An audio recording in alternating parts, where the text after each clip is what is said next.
Nick, it's lovely to see you. You're looking rather tanned. Yes, it's not from a ski holiday or some Barbados action. It's just from the pale winter sun.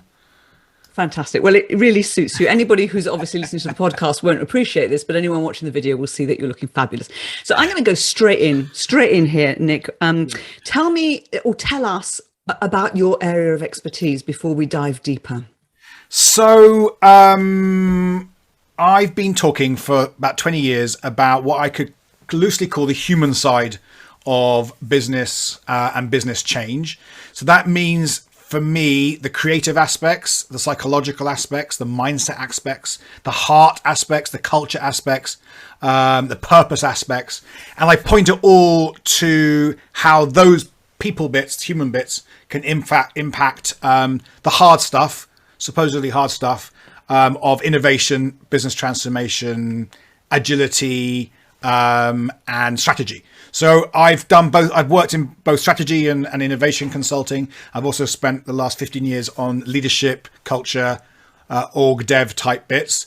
And my shizzle is to bring them together and show that you can't get the hard bits. You can't get breakthroughs in innovation and transformation and strategy without breakthroughs in hearts and minds. And you need to bring them both together. Totally agree with that. I love the fact that you used the word shizzle. I don't think I've ever heard a speaker use that word before. You're very down with the kids, Nick. That's fantastic. So tell me, what got you into speaking? Well, it was demanded of me. My first proper job, having trained as a medic, and left medicine, and I got a proper job in advertising. And my job was called a creative strategist or planner, brand planner. And my job was to persuade people 20, 30 years older than me, very senior leaders, that this idea we'd had at the agency for their brand, for their vision, for their future, for the meaning of their company was the way to go. And I was very young. So when you have very little vertical power, as in the power to tell people what to do, to tell people this is the strategy, you have to build up horizontal power, which is influencing and persuasion and inspiring, which is storytelling. And so that was really from the beginning of my career, I've been put in front of people who are older, wiser and more knowledgeable, and had to use whatever I had here right now in this moment to bring them to a better place, a bigger place, a more excited place, which is really the key of keynote speaking. And then I guess 5 or 6 years into it, I'd been invited in to speak at conferences and whatever, started to love just the actual speaking part of it. And then I was invited by clients to actually do keynotes at their events directly. And that then was like, hold on a minute, there's actually an industry around this. I didn't know that at the time. And then I got involved with a more professional trajectory of keynote speaking, and really then started to develop a craft of it. And I take that craft very seriously. And for me, that craft is about how you show up in the room as the speaker, but also there's a whole almost invisible craft around how you take a brief, the questions you ask of the client, how you prep, how you show up on time and in the right mood. There's a whole lot of stuff, like an athlete. There's a whole lot you don't see, like the training and the recovery and whatever, just for a little bit that you do see. And as I've learned myself how to deliver, as brilliantly as I can, I've learned how important that other stuff is, as well as just the storytelling, the persuasion, charisma, all that stuff. It's so true. That sort of like 45 minutes of speaking has hours and days often. And then if you're adding travel onto it on top of that as well, there's so much that goes into it. I know, I remember those days. Amazing. Yeah, absolutely true. Now, what's interesting about you is that you really genuinely believe that keynote speaking is very important, but you would believe it's an important service to the world. What do you mean by that? So a keynote is a extremely rare moment in our human experience that you don't get very often, where a bunch of people, the audience, give you this very, very rare thing called attention. And they give it to you without, hopefully, Facebook notifications and WhatsApp messages and 100 emails that they got in that hour. and they give you their attention, and it's shared attention. So it's a group of people. It's either, a group of leaders, or it's a group of colleagues, or it's a group of industry executives or sales people across an industry, and they're all giving you this moment in time. And you can use that moment to do a lot of different things with, depending on your craft as a speaker. And what I think is important is you can use that moment to actually transform the audience, potentially the organization, if people will leave that moment with a different sense, feeling, sort of togetherness, or an upgrade in thinking, and a language that they can share. So that's why I think that 45 minutes, that half an hour, that 18 minutes, hopefully not that 5 minutes. That's another conversation. The hour is a moment where you can shape the future of the audience and the people who weren't there, who couldn't make it also. And that's extremely rare, because you don't get those 20, 45 minutes of attention very often in the world. No, absolutely. Especially these days. I think the attention span's gone right down. I don't know what the figures are now, but they're, yeah, it's scary. So can they be powerful live or virtual, or is there a difference? Yeah, well, before 2 years ago, whatever, before lockdown, I'd done a handful of virtual talks and leadership programs, and I'd always struggled them a little bit, did my best.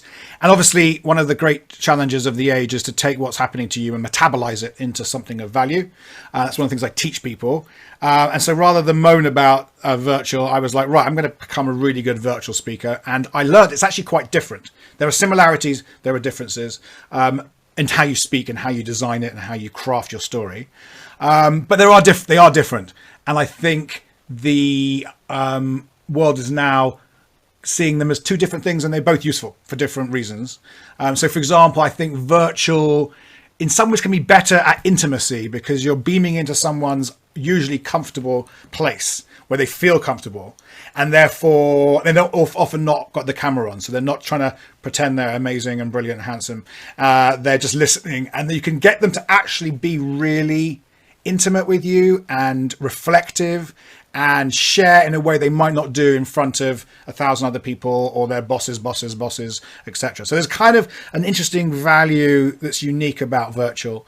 There are other things too around the technology you can use to do stuff online, which is very cool. And then there's the in-person, which is so exciting around that moment and that sharedness and that what I would call in it togetherness that you can do live. And the particular thing that you can do in person that you can't do very easily virtually is, as a speaker, you can sense the mood of the room. You can sense the system. You can sense where people are at, whether they're upset, frustrated, scared, excited, and you can respond live to that experience, as well as asking them questions and getting them to stand up and put their hand up and making it experiential. And you can pull them with you towards a place that is harder to do virtually. It can be done, but it's not as easy. So I'm excited about a kind of dual mode keynote speaking, where you're doing one virtual when virtual is a better solution, which is also, by the way, more sustainable for the planet, less flying, all that stuff, which is very cool.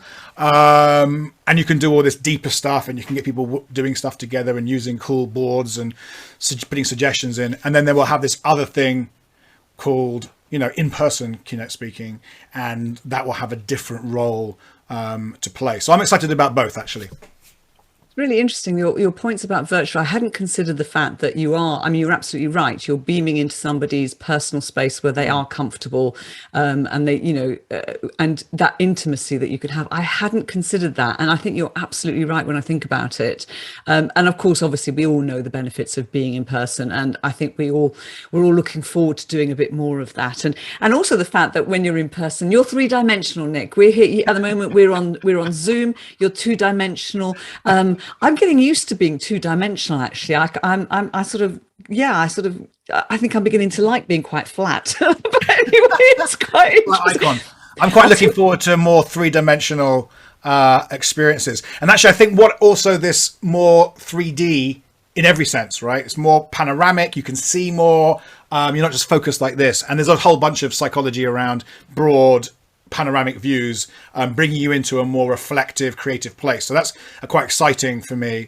And also that I think it then hopefully inspires bookers, event managers, producers, clients to use the impersonness for what it's good for, and not just to default to in person. That's what we did for 50 years, and that's what you do when you have a event or a conference. But to say, do we want it in person? If it's in person, how do we make the use of impersonness? And long, boring presentations with lots of bullet points in PowerPoint is probably not the best use of in-person time. And I think that's been one of the great benefits of this sort of disruption to our industry, is to be just wiser and more aware and more creative about these different formats and how to do things. Yeah, no, love all that. So obviously you are an expert in transformation, and you believe that you can make a keynote transformational. So what makes a keynote potentially transformational? Great question. And this is very live for me because I'm thinking through this at the moment. So it's the first time anyone's ever asked me that. So I'm going to share what comes to me. So if you think about this traditional keynote was motivational, right? You bring people into an elevated psychological state. Excited. And then often it dissipates immediately afterwards, right? And they might have a vague memory of one thing you said or whatever. That was the first level. Great, powerful. You need to be able to do that. Then I think I built in a second layer, which you could call inspirational, which is where you're looking at how to open up, let's call it a possibility space for the future. You're inspiring the group, the audience to go, this is what's possible in the future. And it could be on the level of breakthrough strategy, innovation, or as a team. We could be like this. So that's like the next level of layer that I've been sort of worked on for many years. And then the layer I've been working on for the last few years is the next layer on top of that, which is not just bringing people into an elevated psychological state and a kind of excited state, not just showing them what's possible, opening up that, but actually working with what's in the room. The schisms, the elephants, the frustrations, the disappointments, the unspoken resentments, the hierarchical challenges people have had, the disillusion, the disengagement, all that stuff. And rather than pretending it's not there because I'm a keynote speaker, it's nothing to do with me, and that's your problem, HR, chief happiness officer, whatever, actually working with it. So you're designing your keynote to essentially meet people where they're at. Bring their, if you think about, everyone's got like a thread. Everyone's got a thread in the group. And this could be an in-company or across an industry. And you're bringing the threads together, and then you're using your motivational, inspirational energies to then bring it together into a moment and in some way kind of heal and weave the group.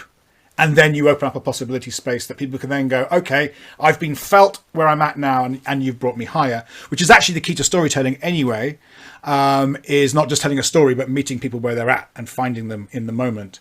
And I think transformation is reliant upon really acknowledging people's emotions, beliefs, assumptions, biases, etc., and their sort of habits of thought and habits of behavior. And so that's what transformation ultimately has to do always, is transform feelings, thoughts, and behavior. So if you're doing it as a keynote, you're actively trying to find where people's emotions, thoughts, and behaviors are, and then design your talk and design how you show up, which is just as important as the talk, to make a significant shift in those feelings, thoughts, and behaviors. And it requires a kind of a bit more of a partnership and a trust with the client, the producer, the event manager, because they need to give you some of that information, because you can't just make it up for yourself about a 10,000 person group or an entire industry where the industry is at. So part of the briefing process for me is trying to find the insights that people have who are experts in their company/industry, and then use my talk and my briefing to bring out insights, just as I used to do with market research and focus groups and whatever, about customers, where customers are at, and transform customers. You're using it to transform whoever the audience is. And it's a really interesting and slightly different way of doing things. And it really works. It really, really works when the whoever is running the event understands that that's possible. And I don't think that's really fully understood as an industry yet, that this 45 minutes can actually catalyze transformation as well as deliver motivation and inspiration. I'd love to be in an audience when this is happening. This sounds absolutely fantastic. I can see many organizations loving this, and also the point, they really need to trust you. They really need to trust you to do that. What's the most impact a keynote can have on an audience, would you say? I guess the most impact, there's two impacts that I look for. And I actually tell people this at the start of every keynote, because I want them to know what I'm there to do. And I'm not there, as I say, I'm not a comedian. I'm not here to make you laugh. I'm not going to tell you about winning a gold medal in something that happened some time ago. I'm here to, two things, really, three things. Plant a seed of transformation. Some people, it might pop in during the keynote. Some it pops in the few days after. Some it pops literally years. I have people emailing me going, I saw you a thing, didn't really whatever, and now I'm totally, popped. So that's one thing. You plant seeds. I think the second thing is this moment. You create a shared moment, and it can be a shared moment of, whoa, wasn't that an intense experience those last 2 years? Now where are we going? Or this is the moment where we commit to this new transformation vision as a company. So you're creating a shared moment. And then the other thing that I think is really important with an impact is to provoke and challenge and to shake up the box and the mindset, because otherwise what you tend to see is people go, that's a really nice keynote, it's really funny, but they have no idea a year later what it was. It just passes into the ephemera of the rich experiences we have and the constant content we've got. We've always got great content, right? You can watch a TED talk, you can read a great book, so much of that going on. So I say to people at the beginning, if I haven't provoked you or challenged you during this 45 minutes, I haven't done my job. So that if you're feeling like something is like alive in you, that's good. That's the good thing. That's not something to be looked at negatively. That's something to be celebrated. And that's what transformation does, right? Transformation doesn't just flit into what you're already doing. It shifts you, it breaks you, it step changes you. And you can't do it without some kind of breakthrough moment, some kind of provocation. So those are some of the impacts. Obviously, it's only 45 minutes, an hour, so you can't change the entire planet with one talk, but you can certainly contribute to long-term change. Love that. And I was, while you were talking, I was sort of going back through the various speeches I've heard, because obviously I've heard quite a few. I've been in the industry a while, and I'm thinking there's probably only a handful that had that ability to really make me change and think differently and act differently. It's interesting that we do get, as you say, the content, but those that remain with you. So it's great that you're doing this. What does an event producer or a client need to do to get the most impact from the investment that they make in a speaker, which sometimes can be quite considerable? It can, and it should. So I think there's some practical stuff, and I think there's some sort of psychological stuff. So the practical stuff that's what I say to clients. If you're flying me out somewhere cool and exotic, and then you get there and you want me to make a super short speech or just join for lunch, then why not add in a workshop element, or why not add in one of the tools that I use, or why not add, you've got me for the day, it doesn't cost very much more to use me in other ways. That's the first thing. Use your speaker given the time. Now, not all speakers like to do that. They just want to do their keynote and off they go. But I like to be, if I'm there, then let's, or put me on a panel or have another thing. So that's kind of one practical thing, is use the day. You've bought someone basically for a day, pretty much. Occasionally I have done two gigs in one day. Not something I do regularly. So let's use it practically. But the bigger thing is psychologically, and again, I don't know how this translates to all speakers, because everyone's at very different levels of development as a speaker, but someone who knows what they're doing, have done it for 20 years. And there's, as you say, a handful of us who really, really do this. It's a craft. We're craftsfolk, and we take it very seriously. Trust us to design something that works for you. Trust that my keynote slides on Apple, which are beautiful and stunning, will work on your Microsoft system. These kind of levels of trust. And what's interesting, and often a lot of the talk I give is about how we've now realized that the brain networks we use for creativity and connection and empathy are actually different from the ones we use for control and getting stuff done. And often a lot of event producers, quite rightly, are in micro control, because there's so many things can go wrong in an event, and we know that. And it's amazing how many still do after a whole orchestra of people have put together an event. And that kind of sort of quite rigid spreadsheet thinking is really great for when the food's going to arrive and all this kind of stuff. It's not usually brilliant for the speaker. to get the best out of the speaker. And when you're paying a high amount for a high quality speaker, you can trust they're going to deliver. They've done it many times with all sorts of different people. So that trust piece and that sort of collaboration piece is really, really important. And the more a client can give me depth of insight about their audience, whether it's their company audience or currently I'm being briefed on an entire industry that's gone through a crazy world because it's a industry level conference. The more they can give me that insight and the more I can pull it out, the more I can deliver something really awesome. So those briefing calls are really, really important. And I also would say actually fit check. So I'm now super into pre-booking calls. I used to really not want to do them because why do I want to spend 20 minutes unpaid that may never be recouped? But actually, it's a place for us both to go, am I the kind of speaker you really want? Do you really want transformation? Do you want inspiration? Do you want to shift things? Or do you want people to laugh and have a good time and move on? And I'm not that other kind, so don't book me. And I can be much clearer in going, I don't think I'm the right speaker for you through that little call. So that's a kind of part of that, developing that rapport and that collaboration that's really useful in the end result. I'm so glad you said that because when I was running my bureau, I wanted speakers to do pre-booking calls. I think it's so important, not only for, to ensure that the fit is correct, but also you get a great understanding of what's going on in the marketplace, what's going on for clients. And it keeps you up to date. It's fantastic knowledge. So, and why wouldn't you spend time talking to prospects and clients? So was that one of the mistakes you made in the past? Because you've made a few big mistakes, haven't you? And you've seen others. We all have, right? But I could write a book called The Mistakes I've Made as a Speaker and What to Do About them. I've made every mistake possible. One of them was resisting pre-booking calls. And I very remember clearly not having one, being booked for a gig, flying off somewhere in Europe to deliver the gig. And I've never seen so many people sort of eyes zip out of interest in me. And I was like, okay, I'm never doing this again. I'm never going to go into a client where we haven't had that fit check. Very interestingly, I actually did another keynote for them about the same company about 3 weeks ago.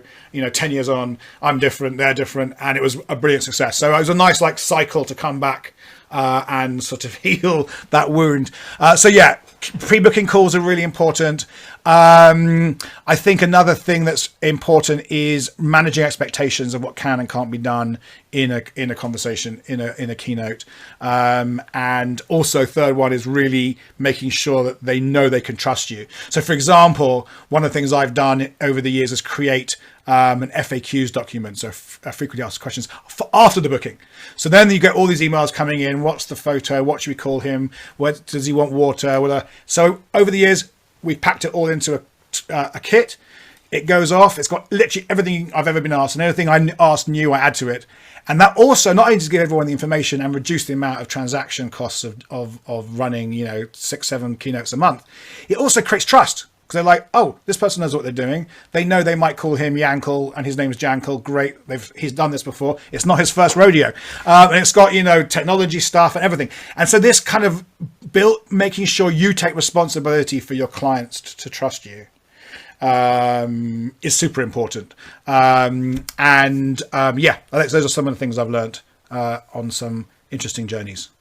Fantastic. So finally, would you like to leave us with any more thoughts? Because I think you've already given us lots of answers, but what else could make a talk really epic? So let me see if I can find anything that I haven't shared. So I think the most important thing, actually, I will share one thing. And there's something that I think a few speakers know. I think a lot of speaker bureaus know, and a few bookers know, but I don't think it's out there fully, which is your talk and all the knowledge and the cool slides and whatever you've got, your clever metaphors, your memes, all that stuff is half of the talk, the keynote. And the other half of the talk is who you are as a person and whether you embody what you share. And for a long time, people think the cleverness, oh, he was a prime minister, or they were a general, and all this stuff is what you're getting. That's half of it. The other half is, does this person, particularly in my area, right? Innovation, creativity, courage, purpose. Do I live every single day what I speak? Because I know if I say something like something about integrity or something about showing up with courage. And then yesterday I wasn't doing that myself. It takes away like 5% of my power. And so I have to live my chat in order to do what I do as a speaker. And I think a lot of speakers don't know that there's this other 50% of the talk, which makes it go from good to great, which is you live what you write here, you are living it every day, you are sharing it every day. And that allows you also to be really vulnerable, and it allows you to share yourself because you've mastered it inside. And so I can share my vulnerabilities and my failures because I know I'm really, really good at what I do because I had those failures and because I made mistakes. So that being it as well as speaking it, walking the talk, the walking is as important as the talking, even though people only see the talking for that 45 minutes. I so agree with you. I'm so glad you said that. And actually, you would lose more than 5% in my eyes when I was a booker. Absolutely. Yes, because you're super new. You're super sophisticated, right? So zip, pull down that. He's not walking the talk, right? And I think that, but I think overall audiences are becoming much more discerning about their speakers and what they want. And the glitz and the glam and the gold medals are becoming less important than show me who you are on stage and that you are who you say you are, and what you tell me to do, you are doing. And that is ultimately, the question. So keynote speaking is a leadership act in that level. It's an act of a leader. Nick, thank you so much. That was really fascinating. Thank you for showing us who you are. Thank you for sharing your insights. And thank you for showing us how a keynote can truly be transformational. I hope you've enjoyed yourself. As always, Maria. Wonderful. And all that remains is to thank everybody for listening to the Speaker Show. And if you enjoyed this episode, please leave a rating on Apple Podcasts. You can keep up with future episodes on the Speakers Associates website, which is speakersassociates.com, or your favorite podcast app. And if you would like to invite Nick Jankel, not Yankel, to speak at your next conference or event, please contact Speakers Associates in plenty of time to book him, so you won't be disappointed. As you hear, he's pretty busy. I will see you all next week. Bye-bye for now.